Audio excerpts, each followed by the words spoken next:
अस्सलाम वालेकुम। Hi dear students, उम्मीद करता हूं कि आप सब लोग खैरियत से होंगे। मैं हूं आप लोगों की मैथमेटिक्स का टीचर मोहम्मद जकरिया। आज हम स्टार्ट करेंगे फर्स्ट ईयर का जो मैथमेटिक्स है उसका एक्सरसाइज 1.1 हम स्टार्ट करेंगे। आज हम फर्स्ट ईयर के जो मैथमेटिक्स है उसका एक्सरसाइज 1.1 हम स्टार्ट करेंगे और उसका जो क्वेश्चन नंबर 1 है आज हम पूरे क्वेश्चन को क्या करेंगे, सॉल्व करेंगे। नाइन्थ फर्स्ट ईयर का जो मैथमेटिक्स है उसका एक्सरसाइज 1.1 का जो पहला क्वेश्चन है वो ये है, identify real and imaginary parts. हमें कॉम्प्लेक्स नंबर दिए गए हैं और हमसे पूछा गया है कि ये जो कॉम्प्लेक्स नंबर है इसके रियल और इमेजिनरी पार्ट्स को क्या करो, आइडेंटिफाई मींस डेट के मालूम करो कि इन नंबर्स का इमेजिनरी पार्ट कौन सा वाला है और रियल पार्ट कौन सा वाला है। हम स्टार्ट करेंगे क्वेश्चन नंबर 1 को पहले पार्ट से और पहला पार्ट उसका है 5 + 8 आयोटा। पहला क्वेश्चन है 5 + 8 आयोटा। अब हम क्या करेंगे, इस क्वेश्चन का जो रियल पार्ट्स है उसको भी हम मालूम करेंगे कि इसका रियल वाला पार्ट ये है और जो इमेजिनरी पार्ट है वो ये है। प्रीवियस लेक्चर में मैंने आप लोगों को बताया था कि कॉम्प्लेक्स नंबर में जिस पार्ट्स के साथ आयोटा होगी वो आपका इमेजिनरी पार्ट होगा और जो विदाउट आयोटा आएगा वो आपका क्या होगा, रियल पार्ट होगा। यहां अगर दिखा जाए 5 के साथ जो है कोई आयोटा नहीं आई है, 5 को हम क्या करेंगे, रियल पार्ट कंसिडर करेंगे और 8 के पास जो है 8 के साथ आयोटा आई है, तब हम क्या करेंगे, 8 को हम imaginary part of the complex number consider करते हैं। अच्छा, रियल को आप कैसे शो करोगे, रियल पार्ट को आप ऐसे शो करोगे, RE लिख के आप क्या करोगे, रियल को शो करोगे। रियल पार्ट इस क्वेश्चन का जो है रियल पार्ट 5 है और इसका जो इमेजिनरी है, इमेजिनरी को आप यूं शो करोगे कि IM = है 8 आयोटा। ये हुआ आप लोगों का क्वेश्चन नंबर 1। यहां हमने क्या किया है, यहां हमने रियल पार्ट को भी जो है मालूम किया है। रियल पार्ट इस कॉम्प्लेक्स नंबर का क्या है, 5 है और इसका जो इमेजिनरी IM इमेजिनरी पार्ट जो है वो 8 आयोटा है। अब हम क्या करेंगे, क्वेश्चन नंबर 2 में जो है रियल और इमेजिनरी पार्ट्स को हम मालूम करेंगे कि रियल पार्ट कौन सा वाला है और इमेजिनरी पार्ट कौन सा वाला है। यहां हम क्या करेंगे, मालूम कर सकते थे कि 2 क्या है, रियल पार्ट है और +3 आयोटा जो है इमेजिनरी पार्ट है। लेकिन यहां आयोटा रेडिकल में क्या हो रही है, यानी आयोटा को हम ब्रैकेट वाले टर्म्स के साथ क्या करेंगे, मल्टीप्लाई करेंगे। आयोटा को मल्टीप्लाई करने के बाद हम मालूम करेंगे कि रियल पार्ट कौन सा वाला होगा और इमेजिनरी पार्ट कौन सा वाला होगा। हम क्या करेंगे, ये जो आयोटा है इसको पहले 2 के साथ मल्टीप्लाई करेंगे, फिर 3 के साथ मल्टीप्लाई करेंगे। जब यानी हम पहले सॉल्यूशन लिखेंगे, सॉल्यूशन। अच्छा, सॉल्यूशन के बाद हम क्या करेंगे, इनको हल करना स्टार्ट करेंगे। सबसे पहले हम आयोटा को हम 2 के साथ मल्टीप्लाई करेंगे। जब आप आयोटा को 2 के साथ मल्टीप्लाई करोगे z होगा, जब आप आयोटा को 2 के साथ मल्टीप्लाई करोगे ये आएगा 2 आयोटा। अच्छा, अब हम क्या करेंगे, आयोटा को हम 3 के साथ मल्टीप्लाई करेंगे। जब भी हम आयोटा को 3 के साथ मल्टीप्लाई करेंगे, यहां 3 के साथ जो है आयोटा है, जब हम एक और आयोटा ले आएंगे और मल्टीप्लाई करेंगे, आयोटा पर क्या आएगा, आयोटा पर स्क्वायर आएगा। यानी जब आप आयोटा को 2 के साथ मल्टीप्लाई करोगे 2 आयोटा आएगा और जब हम आयोटा को 3 आयोटा के साथ मल्टीप्लाई करेंगे ये आएगा 3 आयोटा स्क्वायर। अच्छा, हमें मालूम है कि आयोटा स्क्वायर = है -1। आयोटा स्क्वायर -1 के इक्वल है। हम क्या करेंगे, अब z आएगा 2 आयोटा प्लस, यहां हम क्या करेंगे, 3 है, 3 के साथ आयोटा मल्टीप्लाई में थी, अब हम क्या करेंगे, 3 के साथ -1 को मल्टीप्लाई में लिखेंगे। अच्छा, अब z जो है z आएगा 2 आयोटा को हम इसी तरह लिखेंगे। यहां जब हम 3 को -1 के साथ मल्टीप्लाई करेंगे, 3 प्लस में है, जब हम 3 को -1 के साथ मल्टीप्लाई करेंगे -3 आंसर आएगा। यानी जो रिजल्ट आएगा वो -3 आएगा। अच्छा, अब अगर यहां देखा जाए ये रियल पार्ट है और ये इमेजिनरी पार्ट है, हमें कैसे मालूम हुआ कि -3 रियल पार्ट है और 2 आयोटा इमेजिनरी पार्ट है? हमने आयोटा को देखा, पहले भी मैंने आप लोगों को बताया था कि जिस टर्म के साथ आयोटा होगी वो आपका इमेजिनरी पार्ट होगा और जो टर्म विदाउट आयोटा आएगा वो आपका रियल पार्ट होगा। यहां अगर देखा जाए 2 के साथ जो है आयोटा है तो 2 जो है वो आपका रियल इमेजिनरी पार्ट होगा, और -3 के साथ जो है कोई आयोटा नहीं है, तब हम क्या करेंगे? -3 को रियल पार्ट कंसिडर करेंगे। अच्छा, यहां RE means that real part आपका है -3, ये हुआ आपका रियल पार्ट। अच्छा, इमेजिनरी पार्ट को हम IM से क्या करते हैं? IM से हम इमेजिनरी पार्ट को रिप्रेजेंट करते हैं और ये इज इक्वल टू आएगा 2 आयोटा। अच्छा, यहां भी हमने क्या किया है? ये क्वेश्चन भी हमने सॉल्व किया है, हमने मालूम किया है कि जो रियल पार्ट है वो इज इक्वल टू है -3 और जो इमेजिनरी पार्ट है वो इज इक्वल टू है 2 आयोटा। अब हम क्या करेंगे?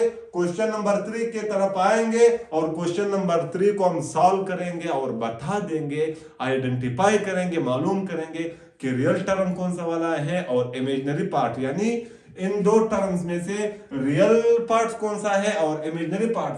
यहां ये दो ब्रैकेट्स जो हैं ये एक दूसरे के साथ मल्टीप्लाई में है। मैंने multiplication of the complex number में आप लोगों को बताया था, पढ़ाया था कि multiplication of the complex number आप कैसे करोगे। दो कॉम्प्लेक्स नंबर आपको दिए गए हैं, आप क्या करोगे? पहले ये जो कॉम्प्लेक्स नंबर है इसका रियल टर्म को आप दूसरे कॉम्प्लेक्स नंबर के रियल और इमेजिनरी टर्म्स दोनों के साथ मल्टीप्लाई करोगे।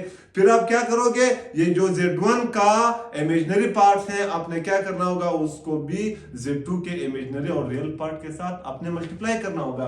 अब ये जो है ये आपका Z1 है, ये आपका Z2 है। आप क्या करोगे?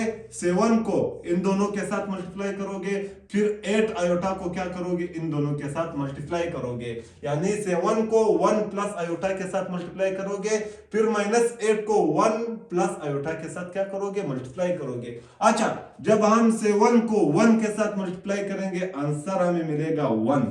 जब हम 7 को 1 के साथ मल्टीप्लाई करेंगे आंसर हमें मिलेगा 7।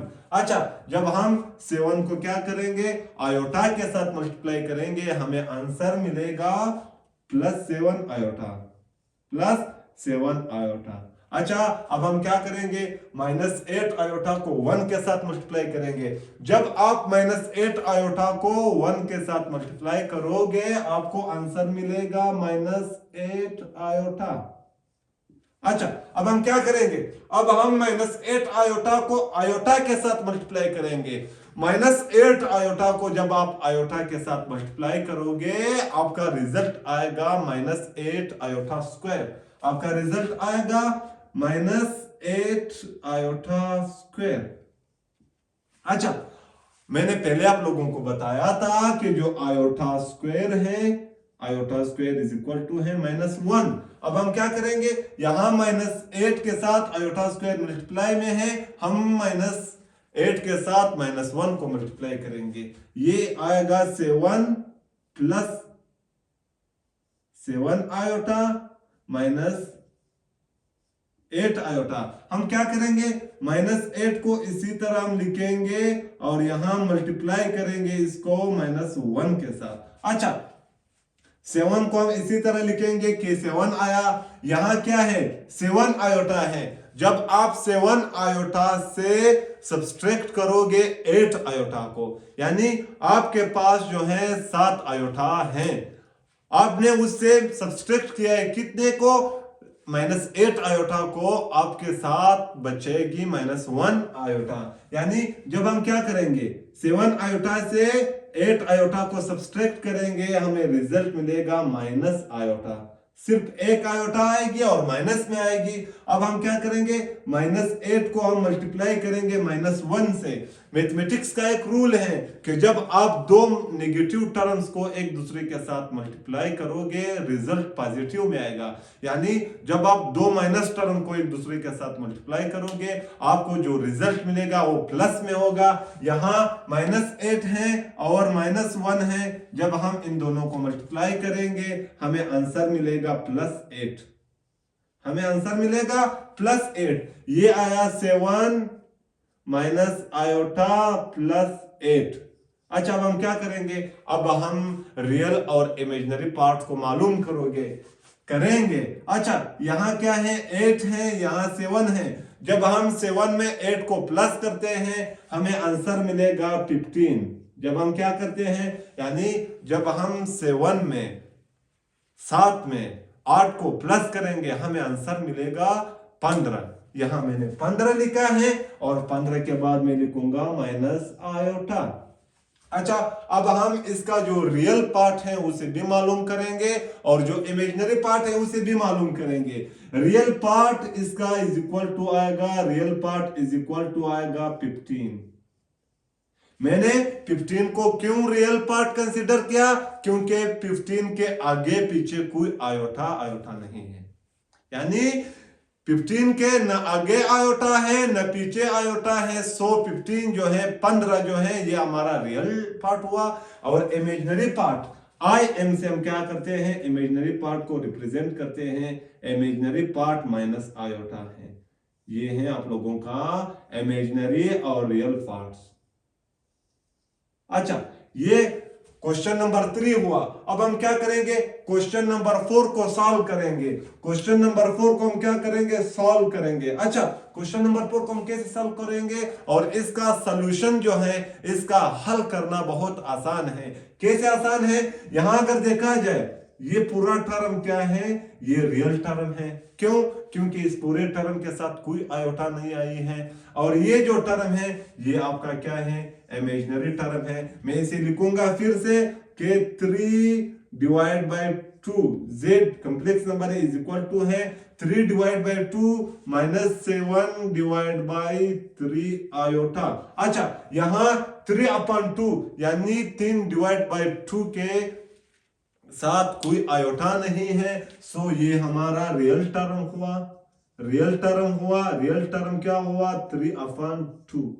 ये हुआ रियल टर्म। और यहां इमेजिनरी टर्म कौन सा वाला है? इमेजिनरी टर्म जो है वो इज इक्वल टू है IM इज इक्वल टू है -7/3 आयोटा। ये हुआ रियल और इमेजिनरी टर्म। यानी ये रियल इमेजिनरी टर्म हुआ, ये रियल टर्म हुआ। क्वेश्चन नंबर 4 को भी हमने सॉल्व किया है। अब हम क्या करेंगे? क्वेश्चन नंबर 5 को सॉल्व करेंगे कि रियल टर्म कौन सा वाला होगा और इमेजिनरी टर्म कौन सा वाला होगा। सबसे पहले हम क्या करेंगे? सॉल्यूशन लिखेंगे।